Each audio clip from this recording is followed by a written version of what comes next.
porque este método es, si se quiere, la introducción al método de Gauss-Jordan. Hacer el método de Gauss, y la diferencia entre Gauss y Gauss-Jordan es que Gauss-Jordan es más rápido. ¿Ok? Ahora bien, ¿qué es lo primero que debemos hacer para resolver un sistema usando el método de Gauss? Vamos a escribir lo que llamamos, o lo que se llama la matriz ampliada. La matriz ampliada no es más que una matriz que está compuesta por los coeficientes de las variables y por los términos independientes. Recuerdan que las matrices las anotamos entre paréntesis, ¿verdad? O entre corchetes, ¿cierto? Entre corchetes. Ahora aquí vamos a utilizar paréntesis. ¿Qué significa esto? Que cuando ustedes vean una matriz entre paréntesis, quiere decir o que están aplicando Gauss o que están aplicando Gauss-Jordan. Entonces la matriz ampliada, que es lo primero que debemos obtener, es esta. Los coeficientes de la primera ecuación, ¿cuáles son? 2 menos 1, 1. ¿Cuál es el término independiente? Para separar los coeficientes del término independiente, vamos a hacer esa línea punteada. Lo que está a la izquierda son los coeficientes y lo que está a la derecha son los términos independientes. Los coeficientes de la segunda, 0, menos 1, 1. Y el término independiente, 0. Y los de la tercera, 1, 0, 1 y menos 1. El método de Gauss consiste en llevar esta matriz, que es la de los coeficientes, a una matriz triangular superior. ¿Qué es una matriz triangular superior? Aquella en la que los elementos que están por debajo de la diagonal principal son 0. Los que están por encima, no importa lo que sea. ¿De acuerdo? Vamos a tener unos elementos importantes que son los llamados pivotes. Los pivotes van a ser los elementos que estén en la diagonal principal. Debemos lograr que los elementos que estén en la diagonal principal sean unos. El pivote es un 1, ¿de acuerdo? Y el pivote se define como el elemento no nulo de cada fila y de cada columna. No nulo significa distinto de 0, ¿ok? Para lograr hacer un 1, en general, siempre vamos a utilizar esta segunda operación, la multiplicación de una fila por un escalar. ¿Y qué vamos a utilizar? La idea de que cada vez que yo divida un número entre el mismo, eso me da 1. Así que para lograr hacer un 1, voy a dividir un número entre el mismo. Pero dividir un número entre el mismo es equivalente a multiplicar por el inverso. O sea, si yo quiero convertir el 2, por ejemplo, en un 1, debo dividir 2 entre 2, ¿correcto? Pero dividir 2 entre 2 es lo mismo que multiplicar 2 por un medio. ¿De acuerdo? El inverso es, si se quiere, el número, intercambiar los roles. Lo que está en el denominador pasa al numerador y lo que está en el numerador pasa al denominador. Pero hay que ser muy visual en este método. ¿Por qué? Porque nunca hay que olvidarnos de esta operación, el intercambio de filas. ¿Para qué nos sirve? Para mover una fila completa y colocarla en el lugar de la otra. Es decir, para ir rotando las filas. ¿Y cuándo utilizo un intercambio de filas? Cuando me doy cuenta, como en este caso, que aquí hay un 1. Fíjense lo que quiero. Quiero este 2 convertirlo en 1. ¿Cómo lo convierto en 1? ¿Qué es lo primero que se me ocurre? Dividir entre 2. Pero cuando yo divido entre 2 la fila. Así que no voy a dividir un solo número, tengo que dividir toda la fila. ¿Para qué? Para no alterar la ecuación y no alterar el sistema. Entonces yo tengo dos opciones. 1, divido entre 2. Todo. Y ya aquí tendría un 1. Lo que me queda aquí no importa, eso después vamos a ver qué es lo que va quedando. Pero la segunda opción, que es la más sencilla, es hacer un intercambio de filas.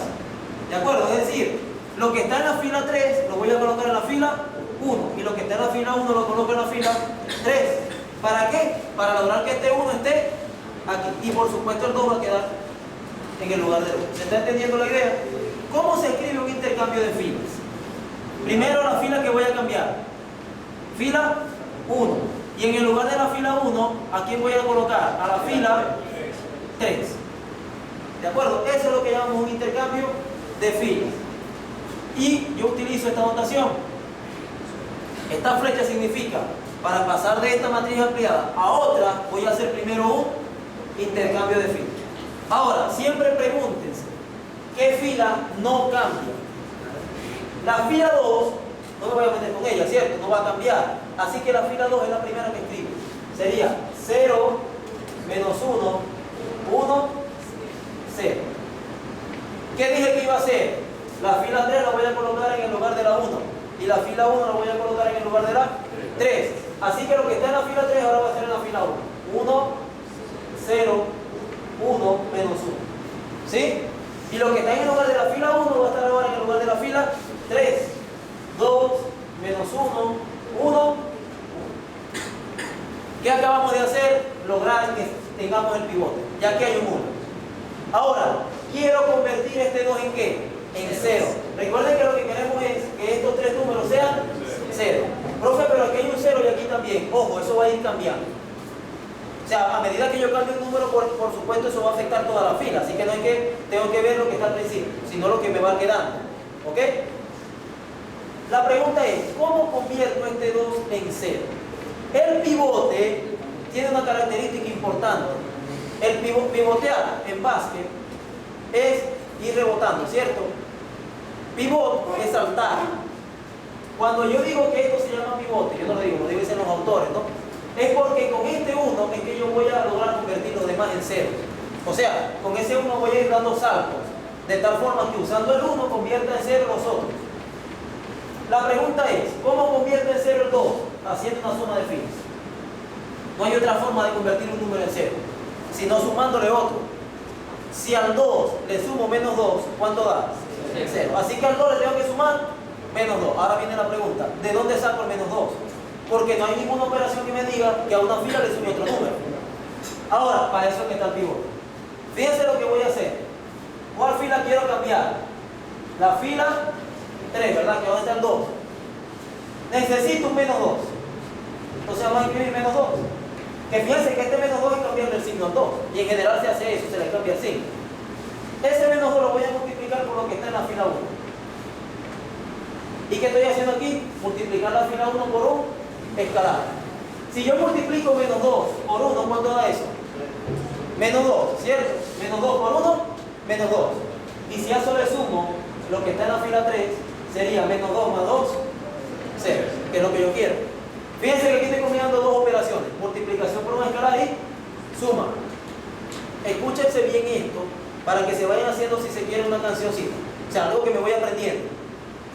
Anuncio la fila que voy a cambiar, ¿ok? Si voy a hacer un 0, le cambio el signo al número que quiero hacer 0. Este era 2 y ahora si le cambio el signo me queda menos 2. Multiplicado por la fila donde está el pivote. ¿En qué fila está el pivote? En la fila 1. Sumándole la fila que quiero cambiar, que es la fila 3. Eso fíjense que es como una metodología. La fila que voy a cambiar, el número que quiero cambiar lo multiplico por menos 1. A ese número multiplicado por menos 1 le voy a multiplicar la fila del pivote y a ese resultado le sumo la fila que quiero cambiar. La pregunta es, ¿cuáles filas no cambian? La 1 y la 2 quedan iguales, por eso las escribo de primera. 1, 0, 1, menos 1, 0, menos 1, 1, 0. Ojo, esa operación que enuncié la voy a hacer para todos los elementos de la fila 3 y por ende lo voy a hacer para todos los elementos de la fila 1. ¿Cómo sería eso? Menos 2 por lo que está en la fila 1 más lo que está en la fila 3. Menos 2 por 1, menos 2. Menos 2 más 2, que era lo que yo quería. ¿Sí? Menos 2 por 0, 0 menos 1 o más 1, ¿no? 0 más menos 1, ¿cuánto me da? Menos 1. Recuerden que estoy sumando y no resto para no estar cambiándole el signo. Menos 2 por 1, menos 2. Menos 2 más 1, menos 1. Menos 2 por menos 1, 2. 2 más 1, 3. ¿De acuerdo? Ya este lo convertí en 0. Ahora, cuando yo vaya aplicando otras operaciones, debo tener en cuenta que esto no cambia. Este 1 siempre va a seguir siendo 1. Este 0 siempre va a seguir siendo 0, al igual que este. Si este 1, este 0 o este cambian, quiere decir que estoy haciendo algo malo. Y ahí se comete el error de comenzar a dar vueltas. Y nunca terminar, porque lo que dice 0 se convierte en otro. Lo voy a hacer 0 otra vez, pero lo voy a convertir en otro, entonces nunca termino. Ahora, ¿qué me toca? Hacer este 1. ¿Cómo hago este menos 1? 1. Multiplicándolo por qué? Por menos 1, para cambiar el signo, ¿cierto? Entonces, ¿cuál fila voy a cambiar? La 2. ¿Cómo? Menos 1 multiplicado por la fila 2. ¿Sí? La fila 1 y la 3 no cambian. Por eso la escribo igual.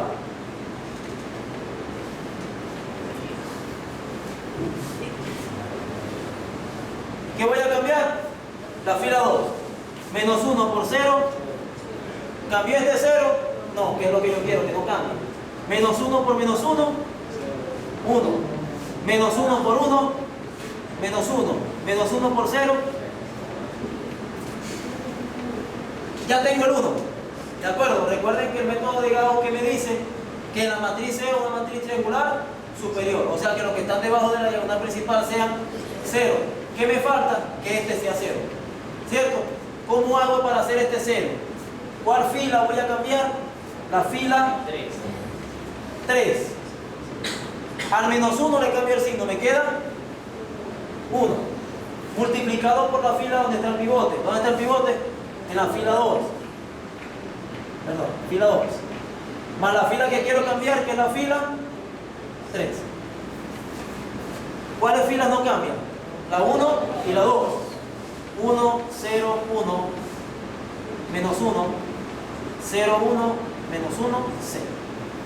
Y hacemos la operación de la fila 3. 1 por 0, 0. Más 0. ¿Cambió este 0? No debe cambiar. 1 por 1, menos 1. 1 por menos 1, menos 1. Menos 1, menos 1, menos 2. ¿Cierto? 1 por 0, más 3. Aquí tenemos una matriz triangular superior. Importante. Cada vez que a una matriz ampliada le aplique una operación elemental de fila, lo que voy a obtener son sistemas de ecuaciones equivalentes. ¿Qué son sistemas de ecuaciones equivalentes? Aquellos que tienen la misma solución. Así que resolver este sistema es lo mismo que resolver este, o este, o este, o este. Tiene la misma solución. ¿De acuerdo? El método de Gauss lo que me permite es ir simplificando los sistemas, ir haciéndolos más fáciles si se quiere. Ahora, el sistema de ecuaciones lineales equivalente es importante. Si de un sistema pasamos a una matriz ampliada, puedo hacerlo al revés. De una matriz ampliada puedo pasar a ¿qué? A un sistema. Recordamos que esto, coeficientes de X, coeficientes de Y, coeficientes de Z, y aquí están los términos independientes. ¿Cómo quedaría la primera ecuación? X más Z igual a ¿quién? Menos 1, porque no aparece Y, ¿cierto? ¿Cómo queda la segunda? Y menos Z igual a 0. Y la tercera, menos 2Z igual a 3. ¿De acuerdo? Este sistema es mucho más fácil que el otro. ¿Y por qué es mucho más fácil? Porque yo aquí tengo Z. ¿Cierto? Pero si tengo Z, fíjense que de la segunda ecuación que resulta, en este ejemplo, no, los ejemplos son distintos todos. Pero lo que quiere Gauss Jordan es que tengas la última incógnita. Y que cuando tengas la última incógnita te vayas regresando y vayas hallando las demás. Fíjense que en esta ecuación que resulta, que Y es igual a ¿qué? Así que si tengo Z, tengo Y. ¿Tengo Z aquí? Sí. Fíjense que despejando Z, nos queda que Z es igual a ¿qué? A 3 sobre, pero eso es lo mismo que menos 3 medios, ¿cierto? Eso es lo que vale Z, menos 3 medios. Pero si Z vale menos 3 medios, la segunda ecuación me dice que Y vale lo mismo. Así que Y vale ¿cuánto? Menos 3 medios, ¿cierto? ¿Cómo hago para calcular X? Ya sé el valor de Z, así que debo despejar. Así, X más Z, ¿a qué es igual? A menos 1, ¿cierto? X, ¿cuánto vale Z? Menos 3 medios. ¿Eso qué es igual? A menos 1, ¿correcto? X es igual a menos 1 más 3 medios. ¿Cuánto da eso? ¿Qué cuenta? Menos 1 más 3 medios. ¿Cuánto? Un medio positivo. ¿Y ese es el valor de quién? De X. Por tanto, ya terminamos. ¿Por qué? Porque ya tengo los valores de las tres incógnitas. ¿Cuánto vale X? Un medio. Y vale menos 3 medios. Y Z vale menos 3 medios. Y ese, entonces, es el llamado método de Gauss.